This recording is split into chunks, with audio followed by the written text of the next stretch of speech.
am just now realizing that I look like Velma from Scooby-Doo. Spot the difference.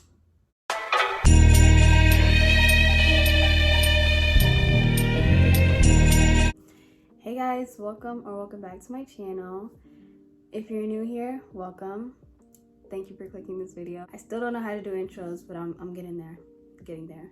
I just wanted to say, oh my gosh, like words can't even express how grateful I am. Like honestly, I just hit like over 100 subscribers and like 2K video. See, I can't even talk. 2K views on my last video. That was so unexpected. Thank you so much. I love each and every one of y'all. So today we're gonna be talking about attachment styles and trauma bonds. I feel like this should be talked about a lot more.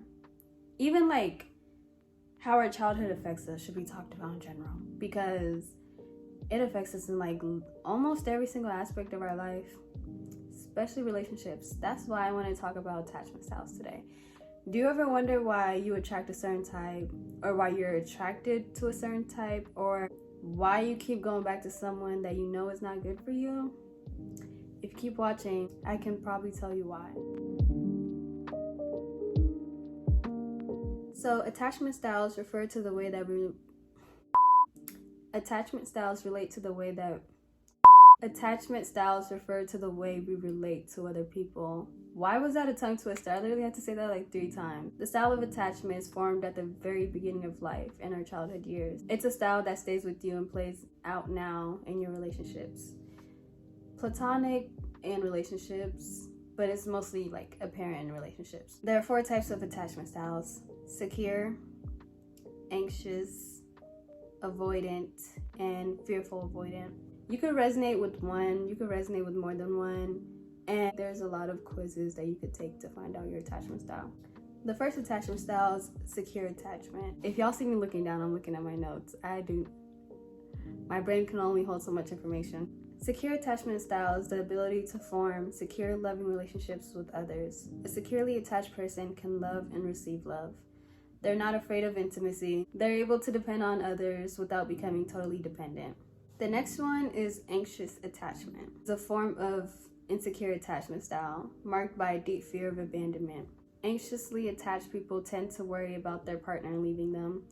This style is associated with neediness or clingy behavior. In their childhood, caregivers were inconsistent and unpredictable with their affection, and sometimes being overly involved while other times being distant. So the affection was there, it just wasn't really consistent. People with this attachment style probably acted out as kids to, get that form of affection. The next attachment style is avoidant. Avoidant attachment style is a form of insecure attachment marked by fear of intimacy. People with this attachment style tend to have trouble getting close to others or trusting others in relationships. They maintain some distance, are emotionally unavailable. They prefer to be independent and rely on themselves. In their childhood, caregivers were often dismissive and distant. They're emotionally disconnected from their child, leading to the child believing their needs won't get met.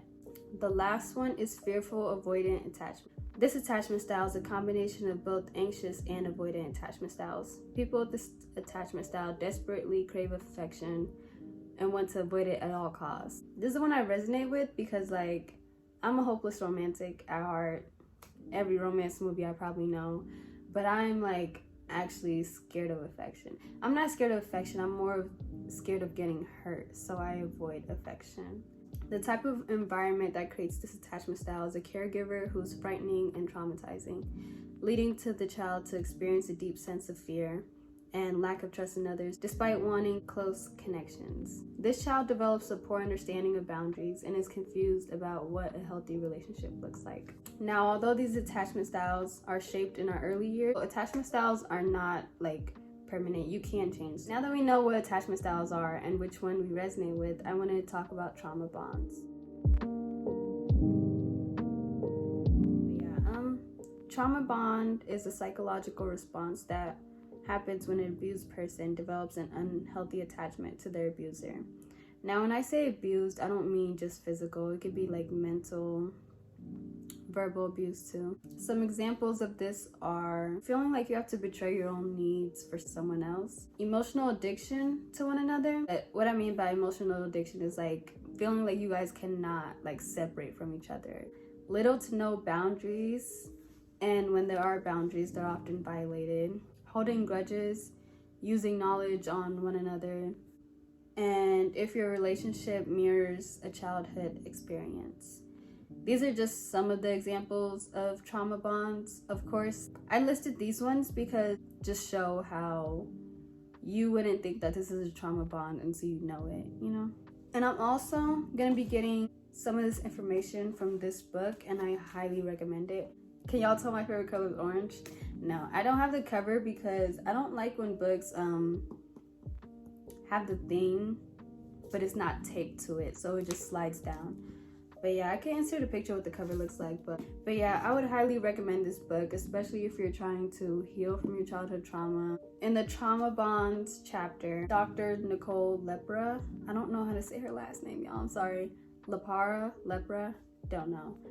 Quote, trauma bonds are the results of relationship dynamics that are rooted in stories about ourselves, created in childhood and manifested in our adult relationships, end quote. These are often a result of not having certain needs met in our childhood, which leads to seeking this in other people, wanting them to meet our needs. An example of this is like growing up with a parent who didn't really see or hear you. And like she said, the stories we make about ourselves, because certain experience lead to beliefs about ourselves. Growing up with this type of parent can often lead to you feeling attracted to partners with big personality. This is our brain holding on to that feeling of what's familiar, not feeling seen or heard. Another example could be having a parent who didn't respect or model boundaries. This leads to us neglecting our own needs and consistently allowing our limits to be crossed. And I would also say these people are people pleasers, and I'm speaking from experience once again. Yeah, growing up with a parent who didn't respect or model your boundaries, it's just like you felt like you had to act a certain way or try to make everyone happy just to feel accepted almost. And that's where people pleasing comes in. In a trauma bond, it's easy to confuse signals of stress and abuse with chemistry and love.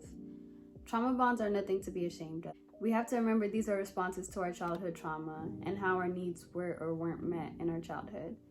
So saying just leave or you should know better to people in these situations doesn't help. This is a process that has to be unlearned, and with it takes time and work. I honestly feel like I had more notes for this, but yeah, that's attachment styles and trauma bond. Thank you so much for watching, and I hope to see you in another video. Bye. I don't want to